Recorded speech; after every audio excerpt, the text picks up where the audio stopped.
Assalamualaikum warahmatullahi wabarakatuh. Halo, perkenalkan nama saya Febrian Janudin. Saya mahasiswa dari kelas 2D Ekonomi Pembangunan. Oke, kali ini saya akan membahas tentang bab 1 dan bab 2. Statistik dapat diartikan sebagai kumpulan angka atau informasi yang dapat dijelaskan kembali secara baik melalui interpretasi dan pemahaman setelah melalui proses pengolahan angka dan informasi dengan tujuan supaya dapat lebih mudah dipahami oleh pembaca. Namun dalam perkembangan statistik menjadi lebih dikenal dengan pengolahan informasi. Fungsi dan kegunaan statistik dalam dunia ekonomi dan bisnis adalah sebagai alat bantu masyarakat di pemerintah sebagai pelaku ekonomi yang harus dapat memahami konsep statistik, terutama dalam hal pengambilan keputusan, sehingga dengan menggunakan alat bantu dalam proses analisis data akan memudahkan pelaku ekonomi untuk pengumpulan, pengolahan, dan menganalisis dan menarik sebuah kesimpulan dari fenomena yang berdasarkan hasil pengolahan data tersebut. Pelaku ekonomi memperoleh hal-hal berikut. 1. Membuat keputusan dari suatu kejadian atau peristiwa secara ekonomi umum atau secara khusus. 2. Mengetahui perkembangan terkini dari fenomena yang sedang diteliti dari waktu ke waktu.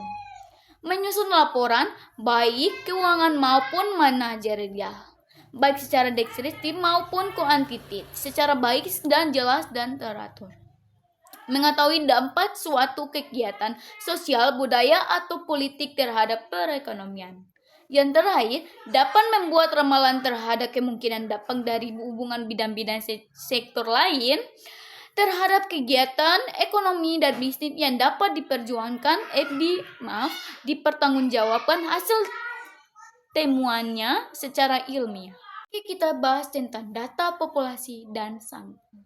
Data merupakan sekumpulan informasi baik berupa angka atau tidak berbentuk angka dari suatu fenomena atau kejadian. Oke, kita masuk di populasi adalah sekumpulan unit atau individu dalam penelitian yang dibedakan berdasarkan sejenis objek penelitian. Sampel merupakan bagian kecil dari seluruh populasi. Biasanya yang akan diselidiki adalah ciri khas atau karakteristik dari setiap sampel. Kita masuk ke bab kedua tentang tahapan penelitian dalam metode statistik.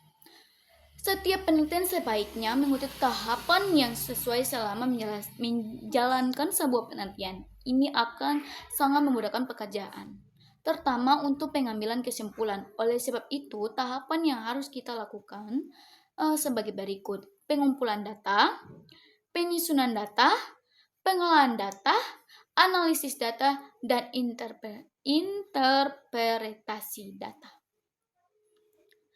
Oke, pengumpulan data. Kita mulai dari pengumpulan data. Proses awal dalam penelitian adalah melakukan pengumpulan data. Pengumpulan data dapat dilakukan dengan dua cara, yaitu mengambil sampel baik dari populasi atau sampel data dan melakukan sensus terhadap sampel penelitian. Pengumpulan data. Proses dalam penelitian adalah melakukan pengumpulan data. Pengumpulan data dapat dilakukan dengan cara yaitu mengambil sampel atau juga bisa dengan dari populasi atau sampel data dan melakukan sensus terhadap sampel. Penyusunan data setelah data terkumpul, langkah selanjutnya yang harus dilakukan adalah penyusunan data dan pengelompokan masing-masing data berdasarkan kategori. Hal ini bertujuan supaya dapat mudah dilihat, dibaca, dan dipahami. Yang ketiga itu pengolahan data. Dalam poin 2 di atas, setelah pengelompokan data yang telah dilakukan, kita dapat mengolah data dengan menggunakan metode sederhana seperti menghitung nilai rata-rata, media, dan modus. Pengolahan data juga termasuk dalam pengelompokan data. Yang keempat, analisis data yang telah dikelompokkan dan diolah dapat digunakan dan diinput ke dalam alat analisis. Yaitu yang terakhir, interpretasi data, yaitu Keseluruhan informasi, baik dari pengolahan maupun analisis data dapat diinterpretis supaya menghasilkan sebuah kesimpulan dan saran kepada pihak yang terkait dengan objek penelitian. Setelah tahap-tahap di atas, juga sumber data kita juga perlu loh. Berdasarkan dari cara perolehnya, sebuah data dikelaskan ke dalam dua kelas, yaitu kelas data primer dan sekunder. Data primer merupakan data yang belum diolah atau dipergunakan untuk keperluan lain dan bersumber langsung objek penelitian. Data sekunder apa sih? Data sekunder diperoleh secara langsung dari objek penelitian, dalam hal ini seperti publikasi resmi yang dikeluarkan oleh objek penelitian. Oke, kita masuk dengan kelompok data. Dilihat dari pengumpulan data, data dibedakan ke dalam dua kelompok loh, yaitu data penampang selang, data berkata. Data penampang selang. Apakah kalian tahu data penampang selang? Data penampang silang adalah daya dari objek penelitian yang menggambarkan karakteristik data penelitian, seperti tingkat fertilitas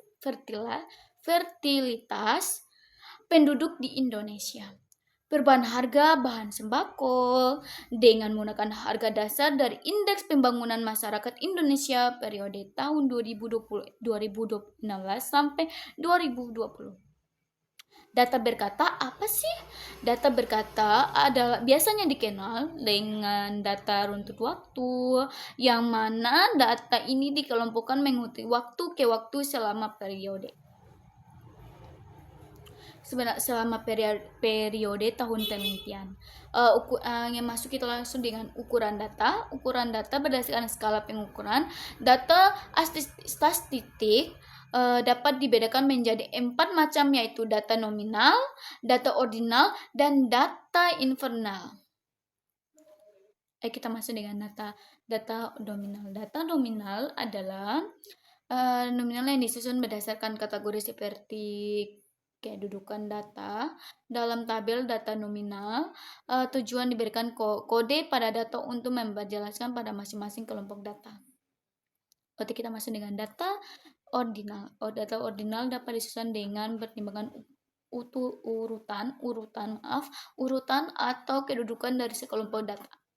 Oke, kita masuk dengan data invertal. Data invertal pada data statistik disusun dengan berdasarkan kepada kategori data. Itu materi yang saya bahas tentang bab 1 dan bab 2. Oke, sekian dari saya. Wassalamualaikum warahmatullahi wabarakatuh.